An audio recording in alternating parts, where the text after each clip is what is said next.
Gus Baha dengan keilmuan dan kelembutannya pernah mengingatkan, jangan sekali-kali meremehkan mazhab dan sanad, karena dalam Islam, untuk menjaga kemurnian ilmu, ilmu itu harus turun-temurun, bersanad dan teruji. Orang yang menganggap mazhab tidak penting, atau mengira bisa langsung paham agama hanya dari teks terjemahan, itu sama saja seperti merasa bisa mengoperasi tubuh hanya dengan baca buku kedokteran.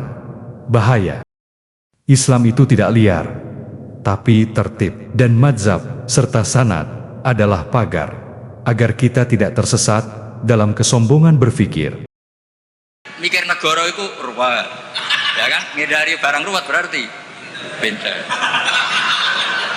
Tapi tidak usah teruskan, sing nantang ruwet berarti.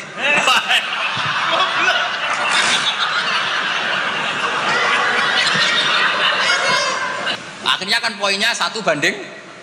Nah, tinggal poin terakhir wa imamu qaumin wa hum lahu radun, konsensus kan? Ah, polling dulu. Polling dulu menang wali kota kan bisa bayar dulu. Kiai kan tidak bisa. Paling ngancam sira milih saya neraka. Repot kan? Kan repot jadi. Assalamualaikum warahmatullahi wabarakatuh. Alhamdulillahirabbil alamin wassalatu wassalamu ala asyrofil mursalin sayyidina maulana Muhammadin wa ala alihi washabihi ajmain, amma ba'du. Ingkang sangat kula hormati Kiai Haji Idris, Pak D kawula, paman napa lah istilahnya nak teng Jawa. Wonten niki wonten Kiai Sekathah, wonten Kiai Said, Kiai Ama, wau dijemput Mas Aziz niki. Kula teko tok pun ganjaran kula sak gunung Uhud. Mergi ponakan sing apik, dienggo kongkonan nurut. Kula niku sakjane ngangge hukum akhlak tok niku ganjaran kula pun kuwatah. Saya kemarin malam Rebo nderekno kersane Mbah Mus teng Rembang, paginya ngaos tafsir di rumah. Itu satu-satunya pengawasan yang paling saya seneng, saya ketua di situ. Ketua yang menentukan, liane niku pun kalah terus. Habis niku batas asar hormat Mbah Maksum, malam Kamis diaturi dalam sarang Maulid Rasul sallallahu alaihi wasallam. Sebelum lebih jauh tentang ngaji risalah di Sunnah wal Jamaah, kula cerita sanad. Terus Mbah Hamid alite namine iku Abdul Mukti, riyen serumah dengan mbah saya namine Fatimah. Mbah kula niku abahe namine Abdul Khaliq alite, tapi gede-gede dados Idrus. Jadi Fatimah binti Idrus bin Umar niku mbah kandung kula. Nah, Mbah Hamid bin Abdullah bin Umar. Terus potongan wali niku pun mulai alit. Terus Gus Samar pindah dadi wali pun terlambat mergi. Mas Samar bakat wali niku pun ketok mulai alit. Terus mboten saged pencitraan. Tapi karena kuota wali zaman akhir sedikit, mungkin bisa ada kesempatan berdasar KKN mangke diajukan berdasar KKN. Karena wali itu meneh wali, nabi saja bisa berdasar KKN. Nabi Harun itu harusnya agak nabi. Tapi barokah Nabi Musa itu alsat pelak. Niku minta jubir. Jadi ono nabi proposal gitu. Wan sak niki cerita rileks mawon. Kula ngomong serius ya sungkan baik terus. Niki nggih Pak D kula, nggih guru kula riyen bapak kula niku mesti sowan Mbah Hamid. Riyen semaan teng Mbah Hamid mesti bapak kula. Pergi nggih wau nggih disebut mantu ya. Mbah kula misanan nih bapak kula mantu. Terus kula niku cerita Nabi Harun niku harusnya agak nabi. Berhubung Nabi Musa niku alsat, pelat niku ngendikan ketika jadi rasul itu pertama diangkat jadi rasul menghentikan, ya Allah saya ini pelat, wa akhi Harun wa afsahu minni lisanan fa arsilhu ma yarid ayusaddiqun. Sing pinter ngomong niku dulur kula Harun. Dados nak kula misale tenan alim, sing pinter ngomong Mas Ama. Niku saged Gus. Siap. Nggih setuju nggih. Ya ngono iku ya ana cerita ngoten iki ya ana. Terus ana nabi iku dadine nabi diajukan. Wonten SK. Dimintakan SK. Allah gitu turuti mawon. Qala sanasuddu adudaka bi akhika. Ya wis saiki Harun tak angkat dadi tapi nabi kok proposal iki digo kalah-kalahan. Nabi Musa ini adike Nabi Harun. Biabai iktikaf munajat untuk kitab Taurat. Kaum menyembah anak pedet. Ngono ku ya diwamuk pancen Nabi. Takdim Nabi kan wajib. Nggih, takdim Nabi niku. Nggih, takdim Nabi niku wajib. Berhubung Nabi Harun dadine Nabi lewat Nabi sinten? Musa. Niku deret-deret tenan. Sampai Nabi Harun ngendikan la takhud bil khiyati wala biras. Jadi salah kaum iku timbang nyalano awake dhewe repot nyalano wong liya. Mulane nek ana wong tukang nyalano wong liya niku ya rontok-rontok ana sanate. Tapi tetap salah ndekne ora nabi ya ngoten. Mergo Nabi Musa niku ora iktikaf teng Turi Sina. Mestinya ketika kaumnya salah itu beliau juga ikut salah karena ada nunggoni proses bermasyarakat. Tapi wong ana sing dipasrahi mendingan nyalano sing di pasrah. Kowe wopo ae tak tinggal munajat nganti kaummu nyembah berhala. Jawabe Nabi Harun nggih gampang wis tak kandhani tapi ra ngandel. Purune mek nabi sing asli mboten kados kula. Dadi lan nabroha alai akifina hatta yarji'a ilaina Musa. Mana nak sampean gelem apik mau ambek Mbah Hamid tok nak ambek Mbah Idris ora gelem kowe bangsa Israel. Nak kowe wong Islam tenan ambek Mbah Hamid yo kepen dadi wong apik, dipimpin Mbah Idris kepen dadi wong apik. Termasuk sing ben nak pun dikiyaini Mas Amak, Mas Aziz kudu gelem dadi wong apik. Nak brengkel ngenteni Mbah Hamid wangsul berarti kados Bani Israel. Niki mukaddimah sekaligus pressure. Pressure nak ngaku ahli sunnah wal jamaah minimal ilmune ya sakmene iki. Ora tau mondok kok ngake ahli sunnah napa? Wal jamaah. Akhirnya Nabi Harun dadi nabi. Mergo pinter ngendikan, wa akhi Harunu huwa afsahu minni lisan. Mulane riyen wonten tiyang ya wis terkenal wali duka indawa. Niku ya kathah sing butuh penerjemah. Terus niki nek jenengan angsal nggih niki kula angkat dadi napa? Mutarjem napa? Mbon niku guyon tapi ilmiah. Terus nomor kali apapun baiknya tentang ahli sunnah wal jamaah, orang tuh tidak boleh serius mempertahankan ahli sunnah wal jamaah, nggak boleh serius. Karena serius itu memancing perlawanan. Sehingga Nabi ngendikan inna hadzal dina matinun fa'ughilu fihi birifqin. Agama ini ideologinya mantap, logikanya mantap, maka kawallah dengan santai saja, yang rileks. Saya beri analogi begini, 2 tambah 2 itu kan 4. Perlu nggak kamu ngotot kampanye 2 tambah 2 4? Nggak perlu kan? Karena kebenaran 2 tambah 2 4 itu kebenaran yang mantap. Jadi zaman ra usah mati-matian belo ahli sunnah sampai menafikan yang lain, terus mengadili yang lain. Itu cara sekarang malah kontraproduktif karena menjadi ideologi yang mengancam, bukan ideologi yang merangkul. Sehingga guru-guru kita mulai Bapak kula piyambak, Mbah Mun, Mbah Hamid niku ketemu kelompok macam-macam nggih mboten terlalu ketok ekstrim. Bukan karena ngakui, tapi memang itu tidak produktif. Bangsa seneng tukaran, seneng geger itu tidak produktif. Karena inna hadzal dina matinun fa'ughilu fihi birifqin. Agama ini sudah aman, sudah bagus, maka kawallah dengan halus. Ya kayak orang kampanye di Indonesia tentang pentingnya makan nasi, orang tahu semua lah, tidak usah kamu cerita gizinya nasi gini, asupan nasi fungsinya gini. Orang sudah tahu lah fungsinya apa? Nasi. Begitu juga fungsinya madhab ahli sunnah apa? Wal jamaah. Satu madhab yang sanadnya jelas, akurasinya jelas. Nah saya tak cerita tentang sanadnya Mbah Hamid. Mbah Hamid dulu diantaranya tentu ngaji sama abahnya sendiri, Kiai Abdullah. Karena itu sudah babul ilm, darul ilm, sudah komunitas ilmu. Di antaranya beliau pernah ngaji juga di Kiai Khalil Harun. Kiai Khalil Harun masih pernah mbah-mbahnya Mbah Maimun. Terus ngaji sama Mbah Dimyati di Termas. Mbah Dimyati itu adik kandungnya Kiai Mahfud At-Turmusi. Jadi kalau sanadnya Mbah Hamid pakai Termas ya Mbah Hamid, Kiai Dimyati At-Turmusi, lalu Mbah Mahfud Termas, terus Sohibul Anas Sayyid Abi Bakar Sato, terus Sayyid Ahmad Zaini Dahlan. Sayyid Zaini Dahlan ini gurunya Syekhona Khalil ketika mondok di Mekah. Jadi semuanya ketemu, termasuk Mbah Siddiq dulu ngaji, Mbah Siddiq sini, keluarga sini ngaji sama Syekhona Khalil, itu langsung ke Sayyid Zaini Dahlan. Ya. Mpun mriki mon. Oh, kesimpulan. Nah, kenapa sanad itu penting? Begini, saya beri analogi.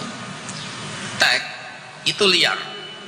Karena teks itu mau tidak mau harus pakai lafaz. Kata-kata itu bisa jami'un likulli afrodi. Ini sekaligus mukaddimah untuk akhlnya Mbah Hamid. Makanya ketika Mbah Hamid dipuji sebagai pakar usul fikih, beliau juga ngaji Jamul Jama, itu saya senang. Karena di situ nanti ada taqyidul mutlak bil muqayyad atau taqyidul am bil mukhassis. Saya ulang lagi ya, itu penting. Karena jika lafaz umum itu ditetapkan sebagai umum, maka akibatnya, saya ulang lagi. Ngomong. Ya, saya teruskan ya. Andai kan tidak ada sanad keulamaan, saya ulang lagi, kalau tidak ada sanad keulamaan dan orang memahami Quran dengan letter, apalagi dengan harfiah, apalagi orang ini, kelompok ini berjanji tidak akan menambahkan sedikit pun apa yang ada di Quran, maka tingkat menyesatkannya itu bahaya sekali. Bukan sekedar bahaya sekali. Saya beri contoh, misalnya contoh yang gampang-gampang saja, yang jusnya belum terlalu jauh. Wa antasma'u bainal ukhtaini illa ma qad salaf. Di antaranya kita tidak boleh nikah perempuan, misalnya Anda menikahi Mbak Sri gitu, sekaligus nikahi adiknya. Wa antasma'u bainal ukhtain. Itu jelas di Quran hanya menyebut wa antasma'u bainal ukhtain. Zaman Nabi Sugeng, Nabi itu ya nambahinnya hanya sedikit. Wala bainal mar'ati wa ammatiha wala bainal mar'ati wa kholatiha. Juga gak boleh kamu nikahi Sri sekaligus nikahi buliknya atau budenya, baik dari bapak maupun bulik dari ibu. Berarti yang disebut Quran hanya bainal ukhtain, yang disebut hadis hanya bainal mar'ati wa ammatiha wa kholatiha, hanya dua orang, dua kelompok. Sementara tidak menyebut wala bainal mar'ati wa jaddatiha. Kemudian orang-orang fikih yang muktabar semuanya sepakat tidak boleh nikahi perempuan dan orang yang ada hubungan mahram. Sehingga ada kaidah dua perempuan yang andai kan salah satu itu lelaki kok tidak boleh nikah, maka tidak boleh dinikahi satu lelaki fi nikahin wahid. Artinya kalau ada orang kampanye hanya megang Quran tidak lebih tidak kurang, berarti dia hanya mengharamkan al-jam'u bainal ukhtain. Itu betapa bahayanya dalam Islam. Terus orang nikah Sri dan budenya, orang nikah istri dan mbahnya, mbah dan cucunya, kayak apa bahayanya? Mereka sudah pongah berkampanye tidak boleh menambahkan apa yang ada di Quran.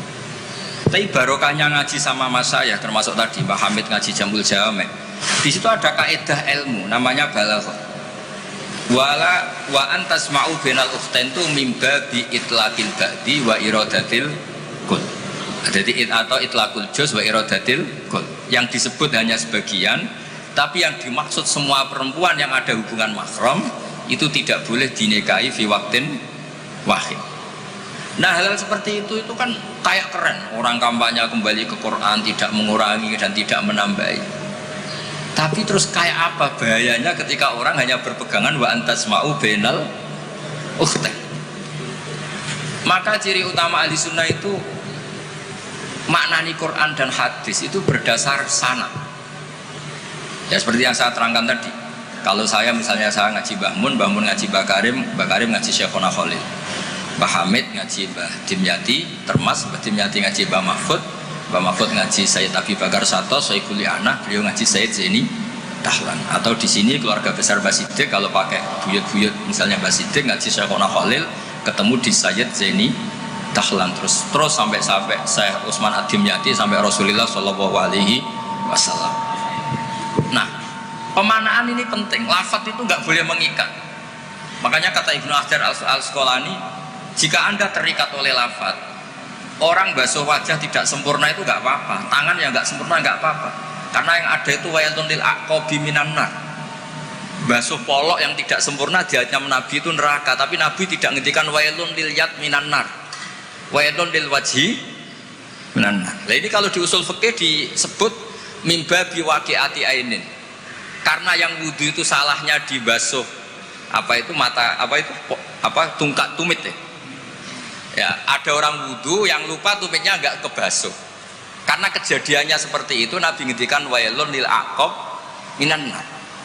Apa tidak well juga ketika orang tidak membasuh tangannya secara sempurna? Apa tidak well juga ketika orang tidak basuh wajahnya secara sempurna? Kan sama-sama well.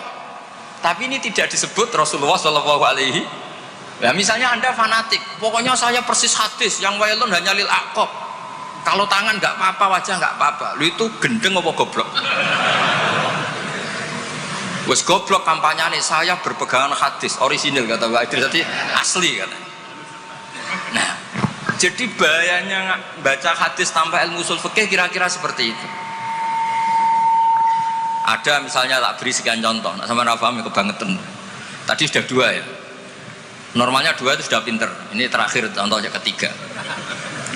Layak dil qadi wa huwa ghadban. Orang itu tidak boleh bikin keputusan penting, apalagi seorang qadi. Nah, kemudian nyebut ke Yusuf apalagi wali kota. Ini kemarin sebelum jadi wali kota perjanjian, Gus jenengan wali beneran, saya ingin wali kota saja. Ini keluarga kiai tapi cita-citanya sederhana. Jadi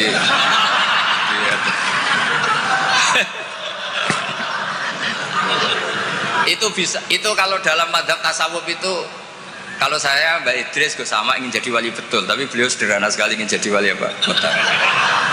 Itu kalau niatnya tawaduk karena nggak ingin nyanyi Mbah Hamid, insya Allah barokah. Tapi kalau niatnya nggak ingin tirakat, nah itu yang masalah karena ada dua wali besar. Yang satu jadi wali itu karena kelirunya sih. Keliru itu artinya menyalahi a'aliyal umur, bukan keliru maksiat. Saya bilang keliru itu bukan harus maksiat. Orang baik itu bisa keliru tapi tidak mesti maksiat. Wali yang satu itu kalau sakit bilang ya Allah ya Allah. Tapi yang satu itu enggak bilang aduh boe, waduh boe. Suatu saat wali yang bilang ya Allah itu jenguk wali yang kalau sambat waduh boe. Ditanya, kamu ini wali kalau sambat kok aduh boe.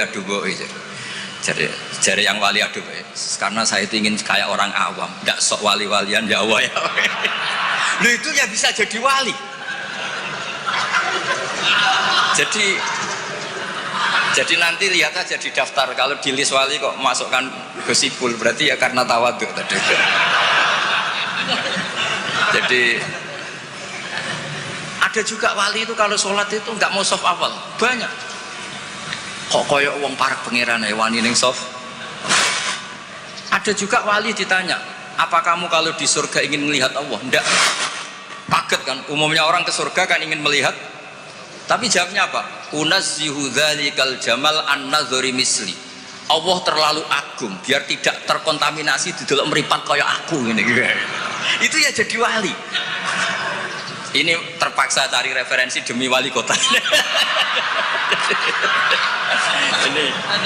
Jadi makanya saya itu tadi, saya itu narasumber itu penting tidak penting sudah bener. Mergo tawaduk di Rembang sini tuh jauh. Gara-gara diteror ini yang manggil Mbah Hamid. Aduh. Ini Pak D Idris, ini Pak D saya, Pak Lek kalau manggil saya itu mesti yang manggil Mbah Hamid gitu. Ya, kalau nelpon mesti gitu. Ini yang manggil Mbah Hamid. Nggih, Mbah. Ternyata di sini berlaku teror ya. Ini apa ya? Yang manggil Pak Hamid karena memang beliau itu sepupu mbah saya Pak Hamid. Jadi bermadzhab itu penting karena kata itu liar. Layak dil qadi wa ghadban. Seorang yang sedang marah itu tidak boleh punya keputusan penting, baik itu qadi, wali kota atau orang tua atau siapapun. Kata qadi dihilangkan. Tidak boleh kamu mentang-mentang hadisnya qadi, hanya qadi yang nggak boleh bikin keputusan kalau marah. Kalau kiai boleh, kalau orang tua boleh, kalau wali kota boleh. Tidak bisa. Bahwa khutbah itu kalau sedang marah, kalau sedang lapar boleh, sedang ngempet nguyah boleh, sedang ngempet ngising. Nah, padahal setelah dimaknai pakar-pakar usul fikih, ghadab itu apa?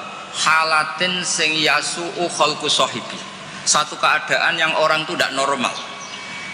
Nah keadaan tidak normal itu bisa hakin. Orang yang ngempet nguyah, ngempet ngising, atau banget laparnya, itu juga nggak boleh bikin keputusan penting. Jadi ghadban bukan lagi dimaknai marah, tapi apa? Satu keadaan di mana orang tidak sedang baik-baiknya.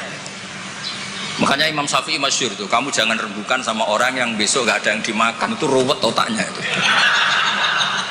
Lalu sidang madrasah sampai guru-guru sing bar diamuk bojone, wah itu error gitu.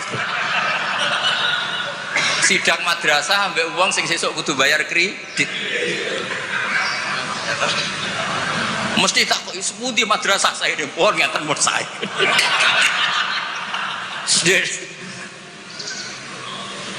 Akhirnya kata ghadban tidak sebagai ghadban. Qadhi juga tidak sebagai qadhi. Fakta sa'a bisa babil fahmu. Ijtihad itu menjadikan logika menjadi luas. Nah, orang yang tidak ahli sunnah wal jamaah sidik-sidik hanya kembali ke Quran dan hadis. Betapa bahayanya itu, karena lafadz Quran dan hadis itu bagaimanapun itu lafadz yang pemaknanya bergantung para pakar-pakar usul fikih. Nah usul fikih ini yang ngerti. Ini kalau di balaghah bab ini kalau di ilmu lughat begini. Nah kira-kira seperti itu madzhab Ahlussunnah wal Jamaah. Makanya saya di sini pernah baca kitab ini berkali-kali, juga ada kajian khusus sama keluarga Gus Hakim, Gus Kikin yang sekarang pengasuh di Tebu Ireng. Saya juga pernah istifadah sama Mbah Mun dan berkali-kali juga pakai kitab Risalah Ahlussunnah wal Jamaah.